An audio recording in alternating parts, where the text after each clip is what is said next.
Friends, अगर हम देखें तो रिसेंटली पॉलीकैब ने बहुत ही स्पेक्टाकुलर रिजल्ट्स दिए। अगर हम Q1 का डेटा एनालाइज करें, रिजल्ट्स एनालाइज करें, तो इसमें ऑलमोस्ट जो इसके रेवेन्यू है वो almost 42% year on year increase कर गए हैं और इसके जो प्रॉफिट्स हैं ऑलमोस्ट 80% तक इसका इंक्रीमेंट आया है। इसी का ही रिजल्ट है जिसकी वजह से इसका रिसेंटली अगर हम शेयर देखें तो शेयर की वैल्यू 6 मंथ्स के अंदर आपको ऑलमोस्ट 60% रिटर्न्स और आपको 1 ईयर के अंदर तो आपको ऑलमोस्ट 100% रिटर्न्स, यानी कि मालामाल कर दिया है इसने इन्वेस्टर्स को जो कि पहले से इसके साथ जुड़े हुए हैं। क्योंकि कंपनी पॉलीकैब पुरानी काफ़ी अच्छी कंपनी है, रिनोन कंपनी है, मिड कैप कैटेगरी की कंपनी है, तो काफ़ी सारे इन्वेस्टर्स ने ऑलरेडी इन्वेस्ट किया हुआ था पॉलीकैब कंपनी के अंदर। पॉलीकैब का अगर हम देखें तो हम थोड़ा-सा इसके अंदर डेटा एनालाइज़ करते हैं। अगर हम कंसिस्टेंटली, क्योंकि वेरी इंपॉर्टेंट हो जाता है सेल्स, रेवेन्यू और profit after tax and specially किस तरीके के इन्वेस्टर्स इसके अंदर इन्वेस्टेड हैं। तो अगर हम ईयर ऑन ईयर और क्वार्टर ऑन क्वार्टर अगर हम वैल्यूज़ देखें तो सेल्स इसकी कंसिस्टेंटली बढ़ रही है। अगर हम इसका एनालाइज़ करें प्रॉफिट्स, प्रॉफिट्स भी आप देखेंगे तो 200 करोड़ से ऑलमोस्ट 403, यानी कि डबल हो गए हैं इन अ सिंगल ईयर। यही एक रीज़न है जिसकी वजह से इस पर्टिकुलर शेयर का इतने बढ़िया तरीके से इसने इतना ग्रो किया है लास्ट 1 ईयर के अंदर।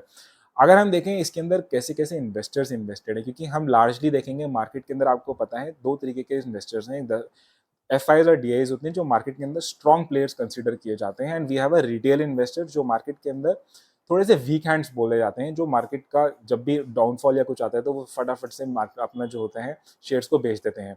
तो अगर किसी भी शेयर के अंदर या किसी भी कंपनी के अंदर एफआईज़ और डीआईज़ की होल्डिंग अच्छी है तो that is a good sign.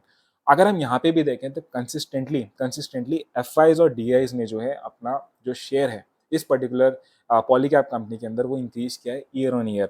अगर आप देखेंगे यहाँ पे जैसे आपका एफआईआईज़ ने ऑलमोस्ट 5.7 से 9.6 पहुंच गए हैं, वहीं डीआईज़ ने भी मार्जिनली इंक्रीज किया है। और आप पब्लिक के वैल्यू देखें, रिटेल इन्वेस्टर्स का देखते हैं तो इन्होंने अपना माल जो है वो सेल आउट किया है। सो ओवरऑल अगर हम कंक्लूड करें तो इन्वेस्टर्स पॉइंट ऑफ व्यू से तो ये काफ़ी अच्छा इंडिकेशन है about the Polycab share. Now let's थोड़ा सा डिस्कस करते हैं, बिकॉज इसकी कॉम्पिटिटर कंपनी है विच इज हैवेल्स।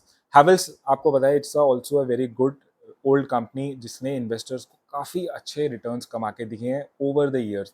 हैवेल्स जो है मार्केट लीडर है, market leader in the FMEG sector, यानी आपको घर में फैंस, इलेक्ट्रिकल स्विचेस, लाइट्स वगैरह आपने देखे होंगे, तो ये सब में मार्केट लीडर है आपकी हैवेल्स।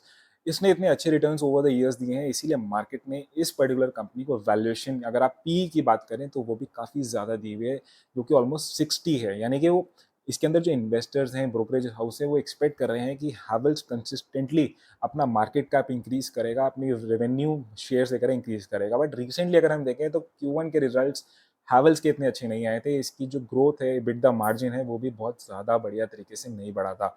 उसी के कंपैरिजन में अगर हम पॉलीकैब देखते हैं तो पॉलीकैब जो है मार्केट लीडर है, बट ये एक केबल सेगमेंट के अंदर मार्केट लीडर है। ये एफएमईजी के अंदर मार्केट लीडर नहीं है, लेकिन आपका बी टू बी सेगमेंट जिसके अंदर ये केबल सेल आउट करता है, बी टू बी सेगमेंट्स के अंदर उन कंपनीज को करता है, तो वहाँ पे पॉलीकैब ने काफ़ी अच्छा अपना होल्ड बनाया हुआ है, वहीं पे ये मार्केट लीडर है। लेकिन रिसेंटली अगर हम देखें पॉलीकैब ने काफ़ी डिफरेंसेस किए हैं 1 ईयर के अंदर, इसमें जहाँ पे अपना मार्केटिंग स्पेंड इस तरीके की अपना अवेयरनेस करके इसने अपना परसेप्शन चेंज किया है। But one thing is very important जो इसने रिसेंटली, विच इज़ आप लोग देख भी सकते हैं कि इसने एफएमईजी सेक्टर जिसके अंदर हैवेल्स ऑलरेडी है, इसने अपना वहाँ पे अपना बिजनेसेस की जो है इनको इंक्रीज करना स्टार्ट कर दिया है, वहाँ पे इसकी सिग्निफिकेंट प्रेजेंस दिखानी शुरू कर दिया है, डाइवर्सिफाई करना स्टार्ट कर दिया है, which is a good sign. उसी की वजह से ही हम देखें तो इसका रेवेन्यू या सेल्स जो सिर्फ पहले सिर्फ केबल की कैटेगरी से आता था, बट नाउ एफएमईजी सेक्टर से भी इसका सिग्निफिकेंट कंट्रीब्यूशन स्टार्ट हो गया है। जिसकी वजह से क्या हुआ है, इसकी वैल्यूएशन जो मार्केट में पहले कभी ज़्यादा नहीं दी हुई थी, इसकी ऑलमोस्ट 20 की रेंज में रहता था, इवन दो अभी ये 30-40 की रेंज में आ गए हैं, बट अभी भी ये अंडर वैल्यूड है, बहुत ज़्यादा वैल्यूड नहीं है। इवन दो स्टॉक मार्केट, इसका जो स्टॉक का प्राइस है वो काफ़ी बढ़ गया है। मार्केट को ऐसा लग रहा है क्योंकि वो इस इसका रीज़न एक ये भी है कि मार्केट को लग रहा है कि इसकी जो वैल्यूएशन है वो इतनी ज़्यादा नहीं, क्योंकि इसकी री-रेटिंग हो गई है। री-रेटिंग मतलब है कि जो ब्रोकरेजेस हाउसेज़ हैं, इन्वेस्टर्स हैं, जो स्ट्रीट है, वो एक्सपेक्ट कर रहा है कि इसके कंसिस्टेंटली जो रिटर्न्स हैं, आप बोल सकते हैं इसकी जो प्रॉफिट्स हैं और जो शेयर की रेवेन्यू है या सेल्स है, वो कंसिस्टेंटली बढ़ती रहेगी। तो इस यही एक रीज़न है कि इसका हम बोल सकते हैं कि परसेप्शन चेंज हो गया है about the Polycab company. It's not just a B to B company, but also segmenting in the B to C segment के अंदर भी काफ़ी ज़्यादा आ रही है। स्टिल ये रिकमेंडेशन नहीं है, आपको पता है मार्केट वॉलेटाइल होता है, आपको कभी भी टॉप में इन्वेस्ट नहीं करना चाहिए। थोड़ा-सा आपको देखना पड़ेगा कि कब इसके अंदर आएँ और आप इसके अंदर पोज़ीशन बना सकते हैं। But still this is not a recommendation to invest in any of the stock, not a buy recommendation. This is just for the educational purpose to make you aware कि इसके रिसेंटली रिजल्ट्स कैसे आए थे। आप अपने radar में इसको रख सकते हैं और अपनी इंडिपेंडेंट अपनी वैल्यूएशन या आप बोल सकते हैं रिसर्च के बाद ही इसके अंदर इन्वेस्ट कर सकते हैं। तो I hope you got some idea. आपके ऑलरेडी इसके अंदर इन्वेस्टेड हैं, आप बता सकते हैं नीचे कमेंट बॉक्स के अंदर किस लेवल पे आप इन्वेस्टेड हैं, वो भी आप नीचे बता सकते हैं। किसी और शेयर के बारे में आप जानना चाहते हैं तो वो भी हम फर्दर वीडियो में डिस्कस कर सकते हैं। वीडियो लाइक करी तो लाइक करिए, सब्सक्राइब करिए चैनल को सिंपली मनी। हम मिलेंगे किसी और सब्जेक्ट के साथ नेक्स्ट वीडियो के अंदर। Thank you for watching this video. Thanks a lot.